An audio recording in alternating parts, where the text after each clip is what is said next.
Familia, amigos, bienvenidos una vez más a nuestra célula discipular, donde vamos a seguir analizando, estudiando el libro a los Romanos.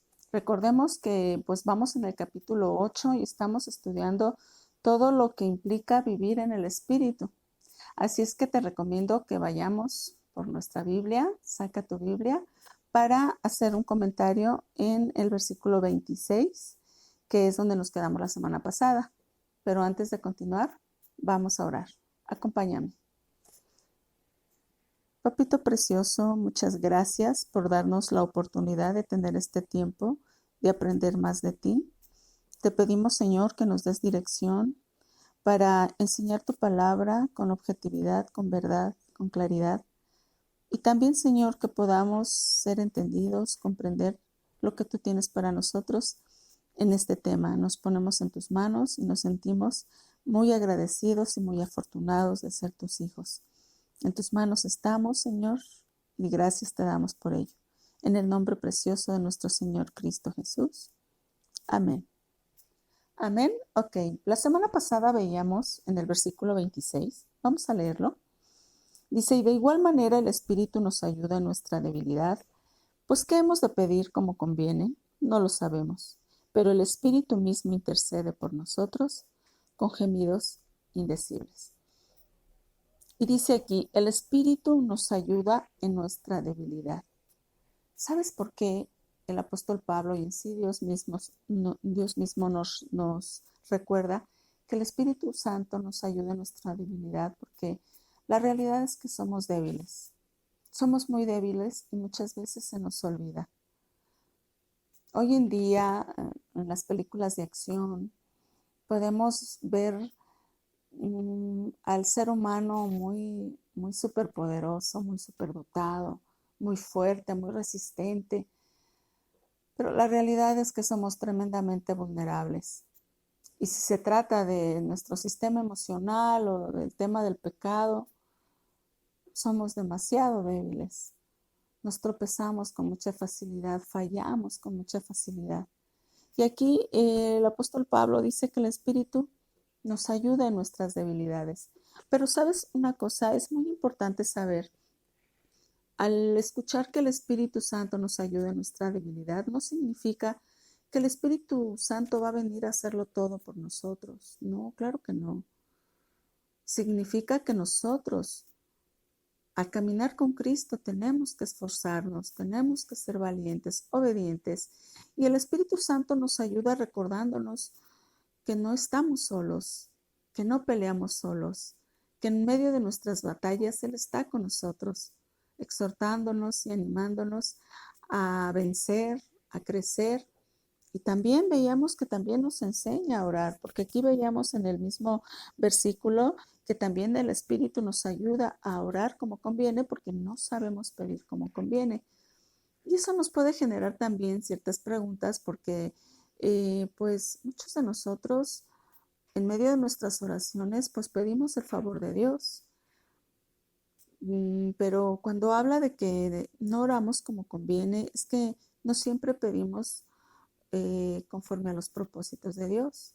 Entonces el Señor no siempre va a tener para nosotros un sí como respuesta. Hemos escuchado que nos puede dar un sí, un no o un espérate. Aún no es tiempo. Vamos a ver unos ejemplos. Por ejemplo, el profeta Elías.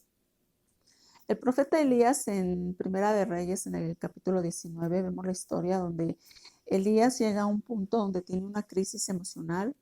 Está temeroso de la reina Jezabel, que es tan malvada, lo quiere matar. Él es el único profeta que queda entre tantos que han matado. Y llega un momento en que le dice al Señor, Señor,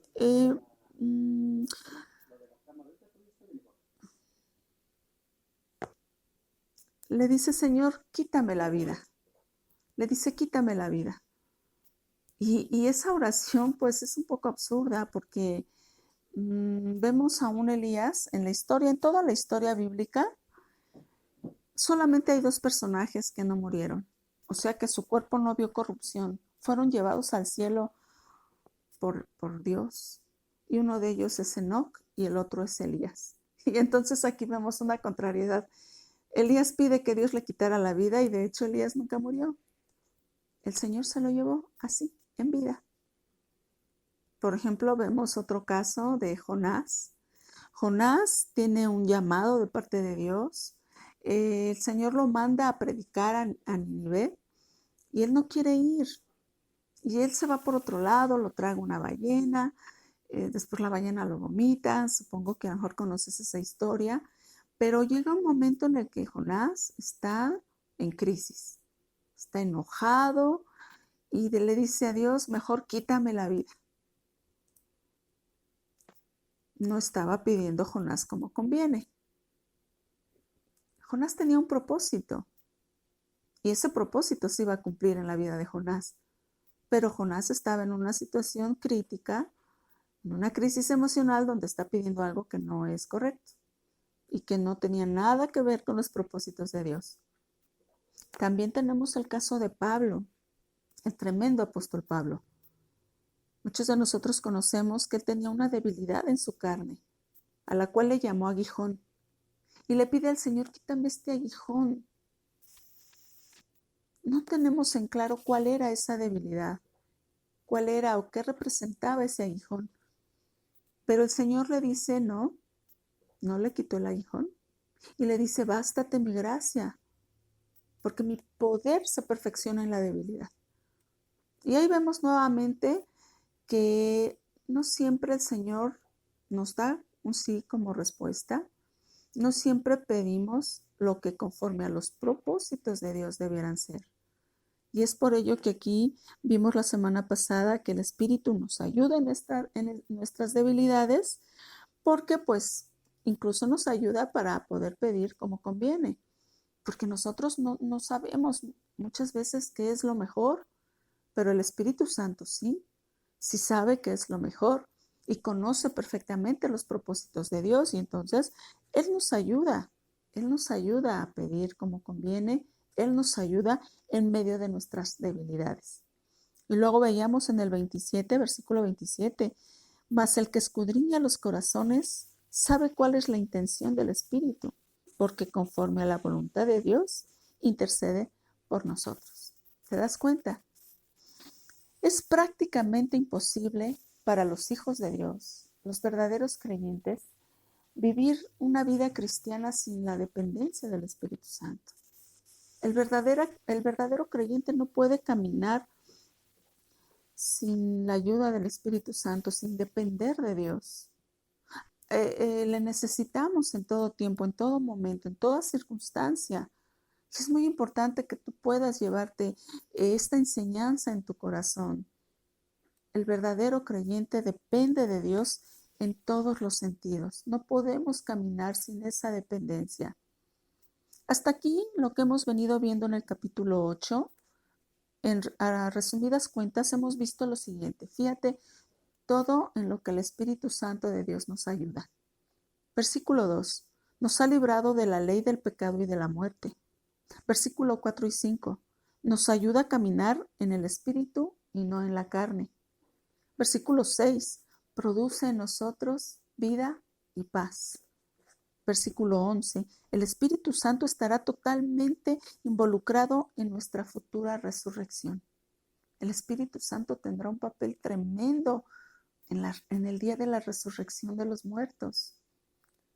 Versículo 13. Él nos guía en el campo de batalla para luchar contra el pecado y no solamente luchar, sino darle muerte. Versículo 14. El Espíritu Santo da testimonio de que somos hijos de Dios. Qué hermoso, ¿no? Versículo 17. El Espíritu es garantía divina de la herencia que recibiremos en Cristo Jesús. Recordemos que en Cristo Jesús somos herederos y coherederos con Él. Y el Espíritu Santo está ahí. Versículo 23. Por el Espíritu, esa herencia será consumada cuando llegue nuestra redención, el día de la manifestación gloriosa de los hijos de Dios, que también vimos unas semanas atrás. Entonces nos damos cuenta de todo lo que el Espíritu Santo hace en nosotros. Es por ello que el Señor nos exhorta en la Escritura y nos vuelve a recordar que nuestra dependencia de Él es total, es absoluta para todos aquellos que somos hijos de Dios, que somos verdaderos creyentes. ¿Sabes una cosa? Depender de Dios no significa pasividad, no significa estar estático, quieto. Al contrario, depender de Dios significa un esfuerzo consciente y constante de seguir obedeciendo al Señor, de seguir luchando y saber que en Él tenemos la victoria. Estar conscientes de quién es Él y cuán débiles somos nosotros, cuán frágiles, con qué facilidad nos llegamos a tropezar.